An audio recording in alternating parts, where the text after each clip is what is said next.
അതെല്ലാം പരിഗണിക്കും അതെല്ലാം നമ്മൾ തീർച്ചയായിട്ടും പല രീതിയിലുള്ള സഹായം അവർക്ക് നൽകേണ്ടതുണ്ട്. അതെല്ലാം നമ്മൾ തീർച്ചയായിട്ടും അത് പരിശോധിക്കും. മുതലപ്പുഴയിലെ അപകടാവസ്ഥ പരിഹരിക്കാൻ ആദ്യത്തെ ഒരു യോഗം ചേർന്നിട്ടുണ്ട്. അടുത്ത യോഗം അടുത്തയാഴ്ച തീയതിയാണ്. താൽക്കാലികമായി ചെയ്യേണ്ട കാര്യങ്ങളെല്ലാം ആ യോഗത്തിൽ തീരുമാനമെടുക്കും. ലോങ് ടൈമിൽ ചെയ്യേണ്ട കാര്യങ്ങളും ആ തീരുമാനമെടുക്കും. ചില എക്സ്പേർട്ട് കമ്മിറ്റികളുടെ റിപ്പോർട്ടുകളുണ്ട്. ആ റിപ്പോർട്ടുകൾ കൂടി പരിശോധിച്ചുകൊണ്ടിരിക്കുകയാണ്. IIT ഉൾപ്പെടെയുള്ള ചില എക്സ്പേർട്ട് കമ്മിറ്റികൾ. ഒരു അപകട മേഖല 80-ലധികം ആളുകളാണ് അവിടെ മരിച്ചത്. അതിന് അവിടെ ഹ്രസ്വകാലത്തേക്കുള്ള പരിഹാരവും വേണം, ദീർഘകാലത്തേക്കുള്ള ഒരു പരിഹാരവും വേണം. അതവിടെ ആവർത്തിക്കപ്പെടാതിരിക്കാൻ വേണ്ടിയിട്ടുള്ള നടപടികൾ ഗവൺമെൻറ് സ്വീകരിക്കും. ഞാൻ തന്നെ നിയമസഭയിൽ കൊണ്ടുവന്നിട്ടുള്ള വിഷയമാണ് നേരത്തെ.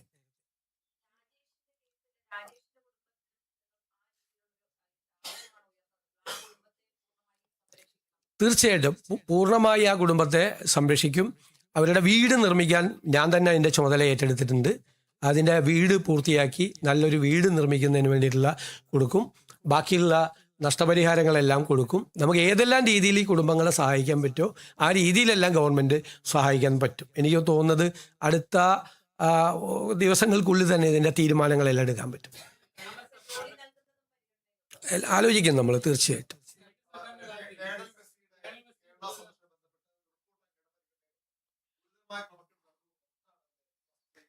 അല്ല, ഇത് സംബന്ധിച്ച് വലിയ വിവാദങ്ങളാണുള്ളത്. കായിക വകുപ്പിൻ്റെ ഒരു റിപ്പോർട്ട് എൻ്റെ കയ്യിൽ കിട്ടിയിട്ടുണ്ട്. അത് ഗൗരവതരമായി നമ്മൾ പരിശോധിച്ചുകൊണ്ടിരിക്കുകയാണ്. അതിൽ ഗുരുതരമായ ആരോപണങ്ങളാണ് ഉള്ളത്. ഇതുമായി ബന്ധപ്പെട്ട് ആ അന്വേഷണ റിപ്പോർട്ട് സർക്കാരിൻ്റെ മുന്നിലെത്തിയിട്ടുണ്ട്, സർക്കാരിൻ്റെ പരിഗണനയിലാണ്. അത് പരിശോധിച്ച് വേണ്ട നടപടികൾ അക്കാര്യത്തിൽ സ്വീകരിക്കും.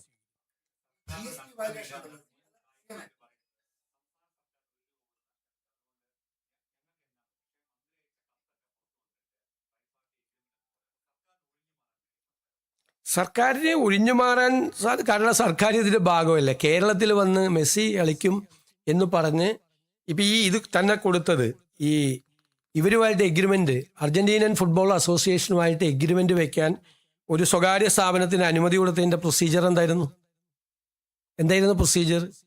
എക്സ്പ്രഷൻ ഓഫ് ഇൻട്രസ്റ്റ് വിളിച്ചിട്ടാണോ കൊടുത്തത്? ഒന്നുമല്ലല്ലോ കൊടുത്തത്. ഒരു കമ്പനിക്ക് അത് കൊടുത്തു. വിപണി മൂല്യനിർണ്ണയമോ സാമ്പത്തിക ശേഷിയോ ഫണ്ടിൻ്റെ സ്രോതസ്സോ ഒന്നും പരിഗണിച്ചിട്ടില്ല. ഒരു കാര്യവും പരിഗണിച്ചിട്ടില്ല. പിന്നെ ഇത് സംസ്ഥാന ഗവൺമെൻറ്റും യഥാർത്ഥത്തിൽ ഇതിൻ്റെ പല കാര്യങ്ങളും അറിഞ്ഞിട്ടുണ്ടോ? പരസ്പര വിരുദ്ധമായ പ്രസ്താവനകളെല്ലാം ധാരാളം വരുന്നുണ്ട്. അപ്പം ഞങ്ങളത് പരിശോധിച്ചുകൊണ്ടിരിക്കുന്നതല്ലേ. പരിശോധിക്കുന്നതിന് മുമ്പ് തന്നെ എൻ്റെ മുമ്പിൽ ഒരു പരാതി കിട്ടിയപ്പോൾ തന്നെ ഞാൻ ഏതോ സ്ഥാപനത്തെ പൂട്ടിക്കാൻ വേണ്ടി ഇറങ്ങുകയാണെന്ന് പറയും. എൻ്റെ കയ്യിൽ കിട്ടിയിട്ടേ ഉള്ളൂ, ഞാൻ ഒന്നും ചെയ്തിട്ടില്ല അതിന് മീത്. അത് പഠിച്ചുകൊണ്ടിരിക്കുന്നതല്ലേ, ഞങ്ങൾ പരിശോധിച്ചുകൊണ്ടിരിക്കുന്നതല്ലേ എല്ലാ മാർഗത്തും.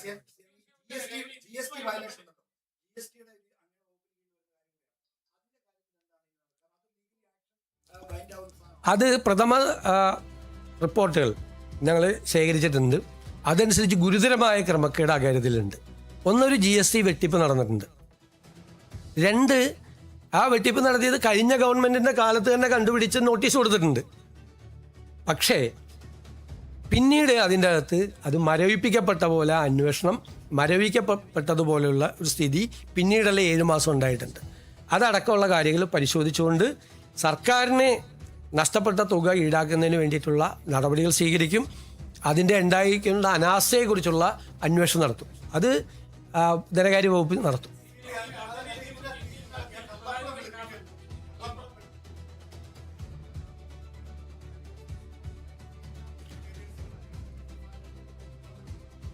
അത് നമ്മൾ എല്ലാ കാര്യങ്ങളും പരിശോധിച്ചിട്ടുള്ള ഉചിതമായ നടപടി സ്വീകരിക്കുക. കാര്യത്തിൽ ഗുരുതരമായ ആരോപണങ്ങളാണ് അതുമായി ബന്ധപ്പെട്ട് വന്നിട്ടുള്ളത്, ശ്രദ്ധയിൽപ്പെട്ടിട്ടുള്ളത്. അതെ, പരിശോധിച്ച് ഉചിതമായ നടപടികൾ സ്വീകരിക്കും.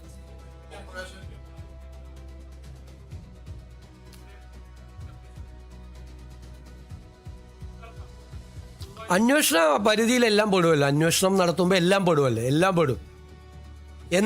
എത്ര രൂപ അവിടെ കൊടുത്തിട്ടുണ്ട്, അതിൻ്റെ ആ ഫണ്ടിൻ്റെ സോഴ്സസ് എന്താണ് എന്നൊക്കെ അറിയണമല്ലോ. ഒരുപാട് കാര്യങ്ങൾ അറിയാനുണ്ട്.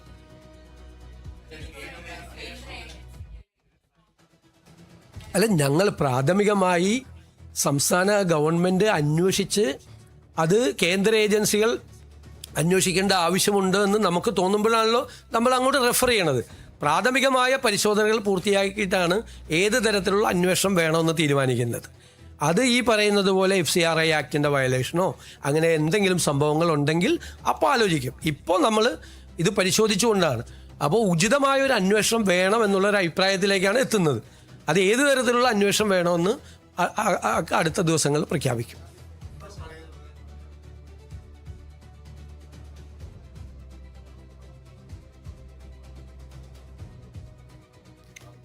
അല്ല, അതെല്ലാം നമ്മൾ പരിശോധിച്ചുകൊണ്ടിരിക്കുകയാണ്.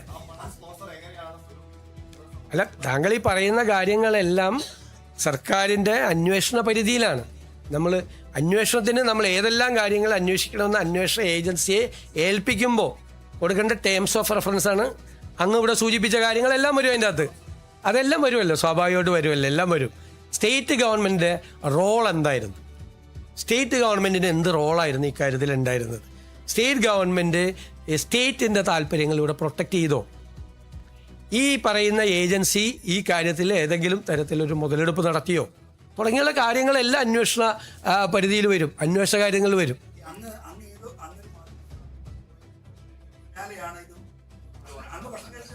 അത് ഞാൻ മനോരമയിൽ എന്തിനാണെന്ന് പറഞ്ഞത്, മലയാള മനോരമയിൽ നമ്മൾ ആദ്യമായിട്ടാണ് പോകുന്നത്. അതിനു മുമ്പ് ഞാൻ മാതൃഭൂമി പോയിട്ടുണ്ടായിരുന്നു. ഇത് മനോരമയിൽ മാത്രമല്ലല്ലോ വാർത്ത വന്ന, എല്ലാ പത്രത്തിലും വന്നു. ഇതുമായിട്ട് ഇത് നേരത്തെ ഉള്ള കാര്യമല്ലേ, നേരത്തെ തന്നെ അന്തരീക്ഷത്തിലുള്ള കാര്യമല്ലേ, എല്ലാവർക്കും അറിയാമല്ലോ.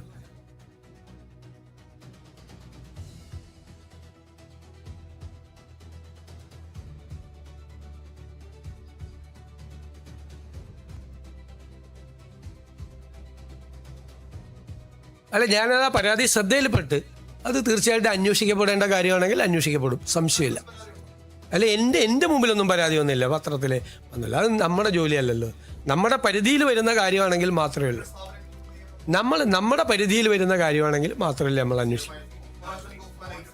ഞാനിങ്ങനെ പത്രവാർത്ത കണ്ട മാത്രമല്ല, എൻ്റെ മുമ്പിൽ പരാതിയൊന്നും വന്നിട്ടില്ല.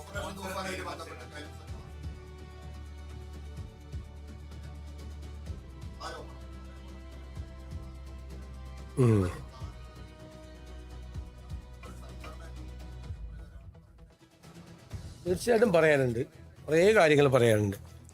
ഒന്ന്, ഈ അറസ്റ്റ് ചെയ്യപ്പെട്ട 2 പേരെ എനിക്ക് നേരിട്ട് അറിയാം. മുഹമ്മദ് ഹുസൈനെ, അബ്ദുൽ സലാമിനെ എനിക്ക് നേരിട്ട് അറിയാം. അതിൽ മുഹമ്മദ് ഹുസൈൻ അവിടുത്തെ ഒരു യൂത്ത് കോൺഗ്രസ് പ്രവർത്തകനായിരുന്നു. ഞാൻ ആദ്യമായിട്ട് അദ്ദേഹത്തിനെ ഫോണിൽ വിളിക്കുന്നത് നവകേരള സദസ്സുമായിട്ട് അദ്ദേഹത്തിന് പെരുമ്പാവൂരിൽ കുറുപ്പമ്പടി MGM സ്കൂളിൻ്റെ മുമ്പിൽ വെച്ച് ക്രൂരമായ ലാത്തിച്ചാർജിൽ പരിക്കേറ്റ് അദ്ദേഹം കിടക്കുന്ന സമയത്താണ്. ഞാനന്ന് പരിക്കേറ്റ ആ നവകേരള സദസ്സ് നടക്കുമ്പോൾ എല്ലാ സ്ഥലത്തും ലാത്തിച്ചാർജും ആണ്. അപ്പോൾ ഇദ്ദേഹത്തെ ഫോണിൽ വിളിച്ചു. അങ്ങനെയാണ് ആദ്യമായിട്ട് ഫോണിൽ വിളിക്കുന്നത്. ഫോണിൽ വിളിച്ച് ആശ്വസിപ്പിച്ചു, എല്ലാവരും ആശ്വസിപ്പിക്കുമല്ലോ.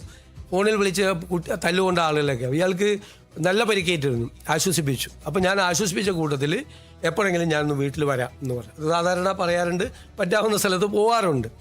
അത് കഴിഞ്ഞിട്ട് കുറേ നാളുകൾക്ക് ശേഷം ഇയാൾക്ക് തിരുമലെല്ലാം കഴിഞ്ഞ് ചികിത്സ കഴിഞ്ഞ് വീട്ടിലിരിക്കുകയാണെന്ന് പറഞ്ഞു. ഞാൻ ഇതേയുള്ള ആ വെങ്ങോല പഞ്ചായത്തിലൊരു പരിപാടിക്ക് പോയി കഴിഞ്ഞപ്പോൾ MLAയോടും അവിടുത്തെ പാർട്ടി ഭാരവാഹികളോടും ഒപ്പം അവരെല്ലാം കൂടി പറഞ്ഞു, ഒന്ന് പോകണം, സാറ് വാക്ക് കൊടുത്തിട്ടുള്ളതാണെന്ന് പറഞ്ഞാൽ ആ വീട്ടിൽ പോയി ഇദ്ദേഹത്തെ കണ്ടതിന് ഫോട്ടോസൊക്കെ ഉണ്ട്.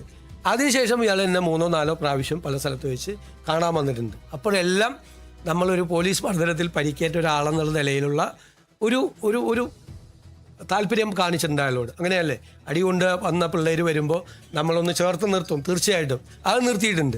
അപ്പോൾ ഒന്നും അവിടുത്തെ പാർട്ടിക്കാർക്കോ പബ്ലിക്കിനോ ഇതൊന്നും അറിയില്ലല്ലോ ഇദ്ദേഹത്തിന് ഇങ്ങനത്തെ ഒരു സംഭവം ഉണ്ടെന്ന്. ഇപ്പോൾ അറസ്റ്റ് ചെയ്യപ്പെട്ടപ്പോഴാണ്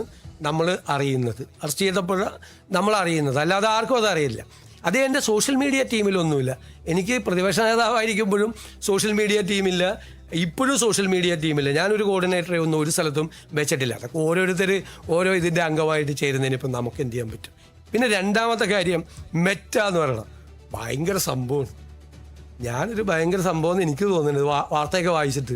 ഞാൻ എഴുതി കൊടുക്കുന്ന സാധനങ്ങളൊക്കെ മെറ്റ ഓർഡറെ ക്യാൻസൽ ചെയ്യാന്ന് പറഞ്ഞാൽ, ഞാൻ ആകെ മെറ്റയ്ക്ക് കൊടുത്തിരിക്കുന്നത് നമ്മൾ ഇത് വന്ന ഉടനെ തന്നെ CMO കേരളം എന്ന ഔദ്യോഗിക ഇൻസ്റ്റാഗ്രാം പേജിൽ ലഭ്യമാക്കി തന്നെ, നേരത്തെ ഉണ്ടായിരുന്നത് ലഭ്യമാക്കി തന്നെ എന്ന് പറഞ്ഞിട്ട് റിക്വസ്റ്റ് കൊടുത്തിട്ടുണ്ട് എൻ്റെ ഓഫീസിൽ നിന്ന്. 2 മാസമായിട്ട് ഇത് ശരിയാക്കി തന്നിട്ടില്ല ഇതുവരെ.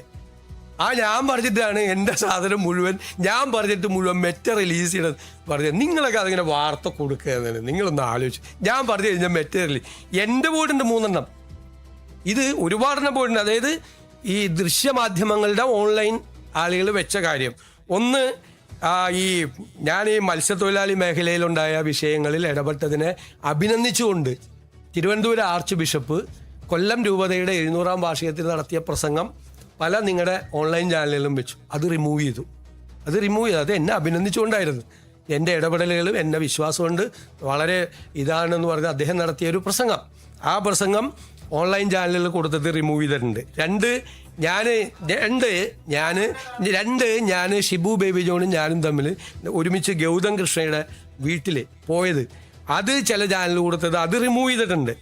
3-ാമത് KCBC മുഖ്യമന്ത്രിക്ക് ഒരു പരോക്ഷ പിന്തുണയുമായി ദുരിതാശ്വാസ പ്രവർത്തനങ്ങളിൽ ആരും രാഷ്ട്രീയം പറയരുത് എന്ന് പറഞ്ഞ് വെച്ച എൻ്റെ കൂടി ഫോട്ടോ വെച്ചുകൊണ്ട് പോസ്റ്റ് ചെയ്ത ഈ സോഷ്യൽ മീഡിയയിലെ ദൃശ്യമാധ്യമങ്ങൾ സോഷ്യൽ മീഡിയയുടെ എല്ലാ റിലീസും ഇപ്പോൾ തെലങ്കാന മുഖ്യമന്ത്രിയുടെ ഇത് ചെയ്തിട്ടുണ്ട്, ആസാം മുഖ്യമന്ത്രി ഞങ്ങളുടെ ഹിമാചൽ മുഖ്യമന്ത്രിയുടെ ചെയ്തിട്ടുണ്ട്. അത് എന്താണ് മെറ്റ ചെയ്യുന്നതെന്ന് അറിയില്ല. ചാനലുകളുടെ പേരിൽ കൊടുത്തിരിക്കുന്ന കാര്യങ്ങൾ എനിക്കത് തിരിച്ച് വരുന്നതിൽ സന്തോഷമുള്ളൂ. കാരണം അങ്ങനെ ചെയ്യാൻ പാടില്ലല്ലോ, നാളെ എൻ്റെയും പോകില്ലേ. അല്ലാതെ ഞാനോ എൻ്റെ ഓഫീസോ പറഞ്ഞിട്ട് മെറ്റ നിങ്ങളൊക്കെ കൊടുക്കുന്ന ഓൺലൈൻ ചാനലിൽ കൊടുക്കുന്ന സാധനം റിമൂവ് ചെയ്യുമോ? ആ സ്വാധീനം എനിക്ക് മെറ്റയിലുണ്ടോ? ഞാൻ പറഞ്ഞാൽ അങ്ങനെ ചെയ്യുമോ? മെറ്റ ചെയ്യുമോ? ചെയ്താൽ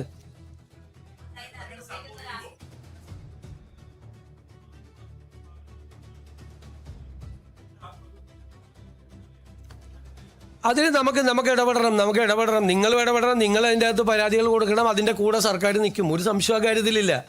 സർക്കാർ നിൽക്കും, ആ കൂടെ നിൽക്കും, സർക്കാർ കൂടി നിൽക്കും. ഒരു സംശയവും ആ കാര്യത്തിലില്ല.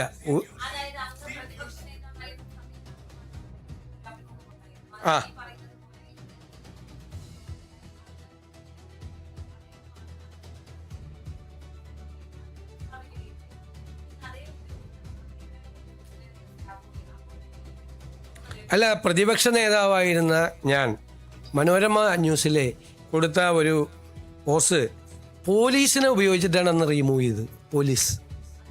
കേൾക്ക്, പോലീസിനെ ഉപയോഗിച്ചിട്ടാണ് അത് റിമൂവ് ചെയ്ത്. പോലീസിനെ ഉപയോഗിച്ച് ഇപ്പോൾ ഇലക്ഷൻ പരാതി കൊടുത്ത് ഞാൻ പരാതി കൊടുത്തില്ലേ, ചീഫ് ഇലക്ടറൽ ഓഫീസർക്ക് പരാതി കൊടുക്കും. എന്നിട്ട് അവരത് പുനഃസ്ഥാപിച്ച് അത് തെറ്റാണെന്ന് പറഞ്ഞ് തെരഞ്ഞെടുപ്പ് ലംഘനം കൂടിയല്ലേ, തെരഞ്ഞെടുപ്പ് പ്രചരണത്തെ തടസ്സപ്പെടുത്തുന്നത്. അത് പോലീസ് ഉപയോഗിച്ച്. അതിൻ്റെ അത് ഒന്നുമില്ല. ജോണി ലൂക്കോസുമായിട്ട് ഞാൻ കൊടുത്ത ഇൻ്റർവ്യൂ പോലീസിനെ കൊണ്ട് റിമൂവ് ചെയ്യിപ്പിച്ച് അന്ന് അത് പറഞ്ഞുകൊണ്ട് അവരത് തെറ്റാണെന്ന് മനസ്സിലാക്കിയപ്പോൾ അവർ റീഇൻസ്റ്റേറ്റ് ചെയ്തു, അത്രേ ഉള്ളൂ.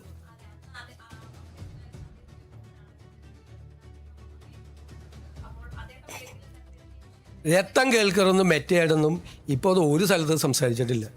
എൻ്റെ ഓഫീസിലെ ഒരാളും ഞങ്ങളെ ഓഫീസിൽ പറഞ്ഞാൽ മെറ്റ നിങ്ങളുടെയൊക്കെ റിമൂവ് ചെയ്യണം, നിങ്ങളെല്ലാം റിമൂവ് ചെയ്യണം.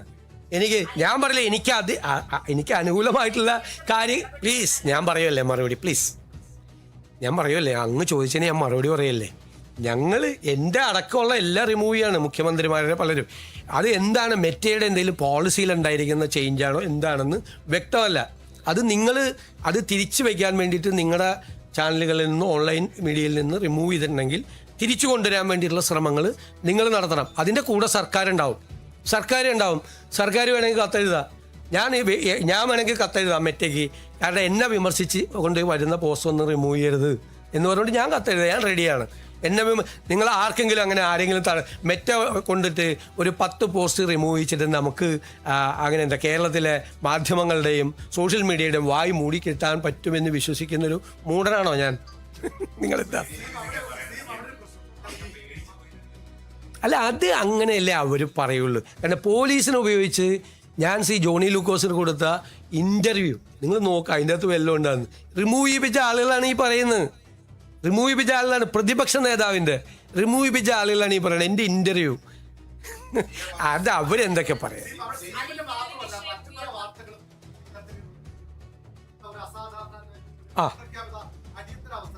ഒരു അപ്രഖ്യാപിതമായ രീതിയിലാണ്. കാരണം മെറ്റയുടെ പോളിസി ചേഞ്ച്, മെറ്റ പ്രധാനമന്ത്രിയോട് മാപ്പ് പറയുന്നുള്ള വാർത്ത നമ്മൾ കണ്ടു.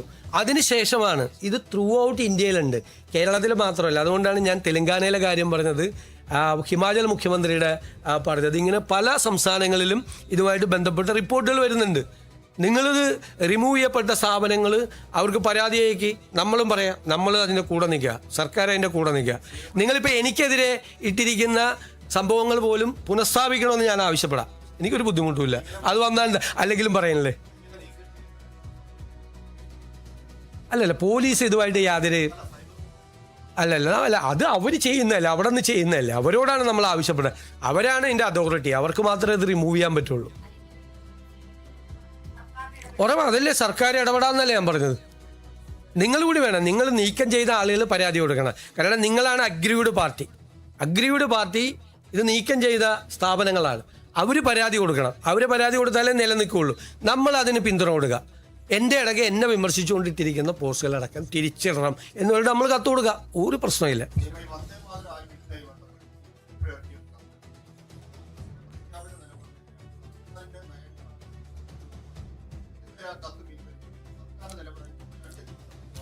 അതൊക്കെ സ്വാതന്ത്ര്യ ദിനം ആഘോഷിക്കുമ്പോൾ കണ്ടോ സർക്കാരിൻ്റെ നയം എന്താണെന്ന് നിങ്ങൾ മനസ്സിലാവും.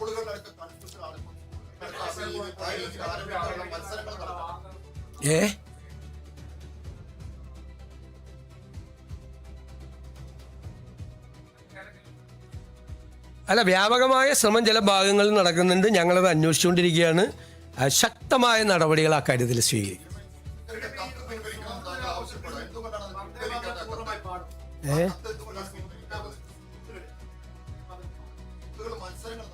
ചീഫ് സെക്രട്ടറിയുടെ കത്തൊന്ന് വായിച്ചു നോക്കും. ചീഫ് സെക്രട്ടറിക്ക് ഡൽഹിയിൽ നിന്ന് അയച്ച കത്ത് ചീഫ് സെക്രട്ടറി LSCD സെക്രട്ടറിക്ക് ഫോർവേഡ് ചെയ്തു. അത്രയല്ല, ഫോർവേഡ് ചെയ്തു. ചീഫ് സെക്രട്ടറിയുടെ ജോലിയാണത്. ഫോർവേഡ് ചെയ്തു. സ്റ്റേറ്റ് ഗവൺമെൻറ് നയമല്ലല്ലോ പറഞ്ഞിരിക്കുന്നത്. അവിടെ അയച്ച ആർത്തിരംഗയായിട്ട് ബന്ധപ്പെട്ട ആ പരിപാടിയിൽ സ്വാതന്ത്ര്യദിനവുമായിട്ട് ബന്ധപ്പെട്ട കാര്യങ്ങൾ സർക്കാരാണ് തീരുമാനിക്കുന്നത്. സർക്കാരിന് അതിൻ്റെ അകത്തൊരു കൃത്യമായ നയമുണ്ട്. UDFന് അത് സംബന്ധിച്ച ഒരു കൃത്യമായ നയമുണ്ട്. അത് നിങ്ങൾ ഓഗസ്റ്റ് 15 ഇനി അധികം ദിവസമില്ലല്ലോ, അപ്പോൾ മനസ്സിലാവും.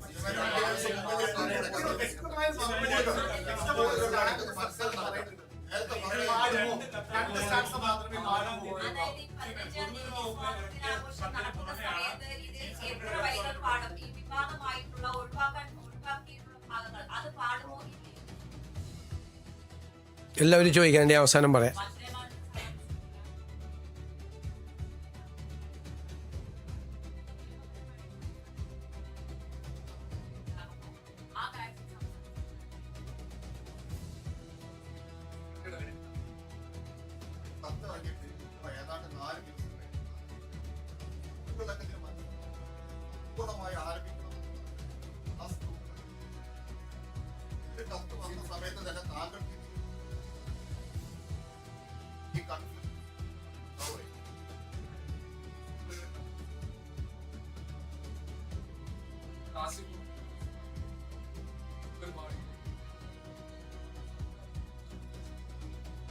അല്ല, ഞാൻ പറഞ്ഞല്ലോ, ഇതിനകത്ത് സർക്കാരിന് ഇതിനകത്ത് കൃത്യമായ നയമുണ്ട്.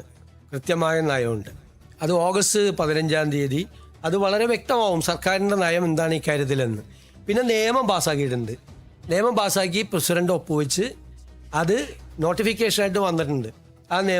ആ നിയമത്തിൽ അത് മുഴുവൻ പാടണമെന്നാണ് നിയമപരമായിട്ട് പറയണത്. പാർലമെൻറ്റ് പാസ്സാക്കിയ നിയമമാണ്. അതിനെ അധിക്ഷേപിക്കുകയോ അത് ചെയ്യാതിരിക്കുകയോ ചെയ്തു കഴിഞ്ഞാൽ 3 വർഷം തടവ് വരെ കിട്ടുന്ന നിയമമാണെന്ന് പറഞ്ഞിട്ടുണ്ട്. പക്ഷേ സംസ്ഥാന സർക്കാരിന് നേതൃത്വം കൊടുക്കുന്ന കോൺഗ്രസ് ലീഡ് ചെയ്യുന്ന UDFനും അതിനെക്കുറിച്ച് കൃത്യമായ ഒരു നിലപാടുണ്ട്. ആ നിലപാടനുസരിച്ചിട്ടേ ഞങ്ങൾ കാര്യങ്ങൾ ചെയ്യുകയുള്ളൂ.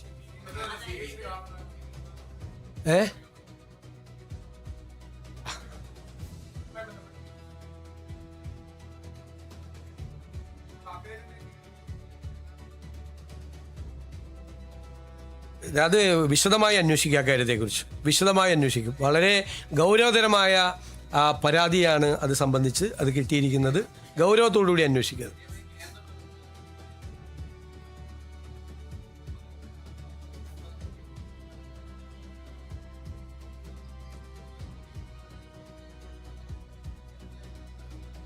നമ്മളത് പാർലമെൻറ്റിൽ ഇപ്പോൾ ലോകസഭ അത് പാസ്സാക്കി.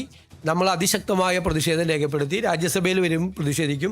സംസ്ഥാന ഗവൺമെൻറ്റിൻ്റെ പ്രതിഷേധം നമ്മൾ അറിയിക്കും. പിന്നെ അത് പാസ്സായി ആക്ട് ആയി കഴിഞ്ഞാൽ അപ്പോഴേ നമുക്ക് നിയമപരമായ കാര്യങ്ങൾക്ക് പോകാൻ പറ്റുള്ളൂ. അതായത് നമ്മുടെ മെയിൻ പരാതി സ്റ്റേറ്റ് ലിസ്റ്റിലേക്കുള്ള എൻക്രോച്ച് ആണെന്നാണ്. ഭരണഘടനയുടെ ഷെഡ്യൂളിൽ union list, state list, concurrent list. Union ലിസ്റ്റിൽ യൂണിയനാണ് അധികാരം നിയമനിർമ്മാണത്തിന്, സ്റ്റേറ്റ് ലിസ്റ്റിൽ സ്റ്റേറ്റിനാണ് അധികാരം, കൺകറന്റ് ലിസ്റ്റിൽ 2 പേർക്കും ഉണ്ട്. അപ്പോൾ സ്റ്റേറ്റ് ലിസ്റ്റിൽപ്പെട്ട 18 ഭൂമിയുടെ അധികാരം, ഷെഡ്യൂളിൽ 18. അതിലേക്കുള്ള നഗ്നമായ കടന്നുകയറ്റമാണ്. അപ്പം നമുക്ക് ഭരണഘടനാപരമായ ഒരു ഭരണഘടനാ ലംഘനം കൂടിയാണ്. ഭരണഘടനയുടെ ഷെഡ്യൂളിൻ്റെ ഉള്ള അധികാരത്തിൻ്റെ, സ്റ്റേറ്റിന് കൊടുത്തിരിക്കുന്ന അധികാരത്തിൻ്റെ ലംഘനം കൂടിയാണ്. അപ്പം നമുക്ക് അവർ പാസ്സാക്കിയാൽ നമ്മൾ അതിനു മുമ്പ് രാഷ്ട്രീയമായ എതിർപ്പ് അറിയിക്കും, സ്റ്റേറ്റിൻ്റെ എതിർപ്പ് നമ്മൾ അറിയിക്കും, എന്നില്ലെങ്കിൽ നിയമപരമായ മാർഗങ്ങൾ തേടും.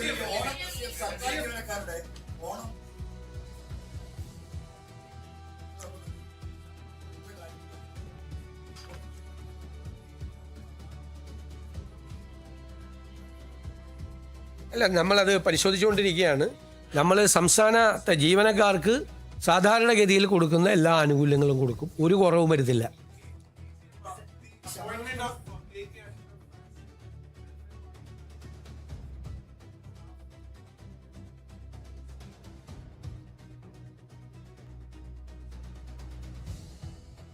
That I don't know. I am not aware about that. No, I will check.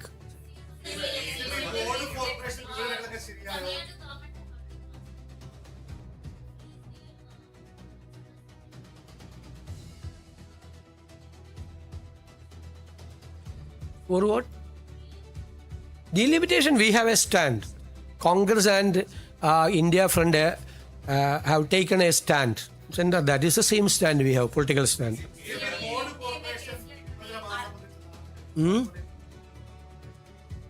ഞങ്ങൾ ലാസ്റ്റ് വീക്കിലാണല്ലോ UDF യോഗം കഴിഞ്ഞിട്ട് ലാസ്റ്റ് വീക്കിലാണ് ചർച്ച വെച്ചിരുന്നത്. അപ്പോഴാണ് ഈ ഫ്ലഡും പ്രശ്നങ്ങളൊക്കെ ഉണ്ടായത്. അതുകൊണ്ട് അത് നമ്മൾ ഈ ആഴ്ചത്തേക്ക് അത് മാറ്റിവെച്ചു. നമ്മൾ ചർച്ചകൾ തുടങ്ങി. ചർച്ചകൾ തുടങ്ങി. ഞങ്ങൾ ചർച്ചകൾ തുടങ്ങിയിട്ടേ ഉള്ളൂ. പിന്നെ നിങ്ങൾ തന്നെ ഇങ്ങനെ വാർത്ത ഇടുവാണ്.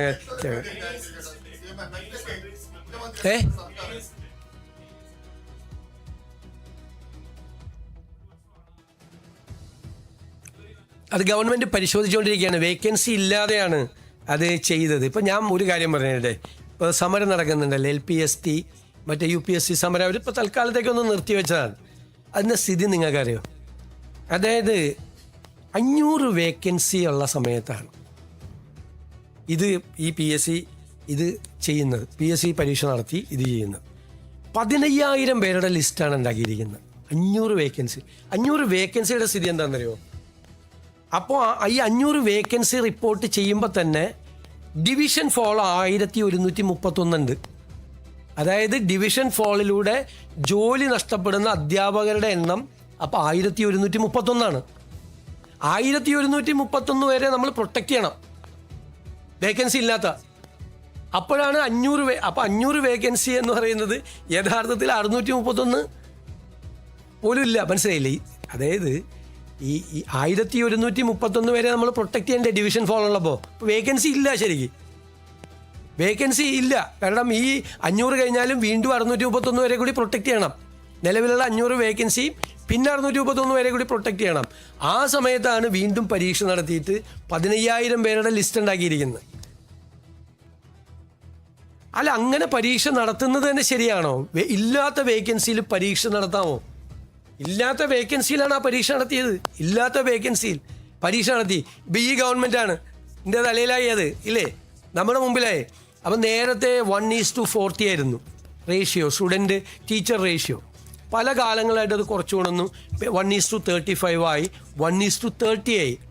ഇപ്പോൾ 1:25 ആക്കണമെന്നാണ് ഇപ്പോഴത്തെ ഡിമാൻഡ്. 25 കുട്ടികൾക്കൊരു സ്റ്റുഡൻറ്റ്. പിന്നെ നിങ്ങൾക്കറിയാം, സർക്കാർ സ്കൂളുകളിലെ കുട്ടികളുടെ എണ്ണം കുറഞ്ഞുകൊണ്ടിരിക്കുകയാണ്. ഡെമോഗ്രാഫിക് ചേഞ്ചാണ്, അല്ലാതെ പൊതു സംവിധാനത്തിലുള്ള കുറവല്ല. നേരത്തെ തന്നെ കഴിഞ്ഞ ഗവൺമെന്റിന്റെ കാലത്ത് തന്നെ അത് ദൃശ്യമായി തുടങ്ങി. എണ്ണം കുറയാണ്. പല കാരണങ്ങളുണ്ട്. റീസൺസ്. സംഖ്യ കുറഞ്ഞുകൊണ്ടിരിക്കുന്നു.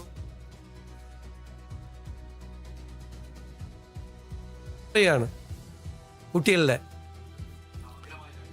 അതുകൊണ്ടാണ് നമ്മൾ 2 മാസം അവരോട് നമ്മൾ ചോദിച്ചത്. നമ്മൾ അവരോട് ഏതെങ്കിലും സമീപകാലത്ത് നിങ്ങളിങ്ങനെ ചർച്ച ചെയ്തിട്ടുണ്ടോ? 3 പ്രാവശ്യം വിദ്യാഭ്യാസ വകുപ്പ് മന്ത്രി സംസാരിച്ചു അവരോട്. ഞാൻ എൻ്റെ ചേംബറിൽ വിളിച്ച് അവരോട് സംസാരിച്ചു. തൽക്കാലത്തേക്ക് 2 മാസത്തേക്ക് നിർത്തിവെക്കണം എന്ന് പറഞ്ഞു. അതിനുശേഷം വിദ്യാഭ്യാസ വകുപ്പ് മന്ത്രി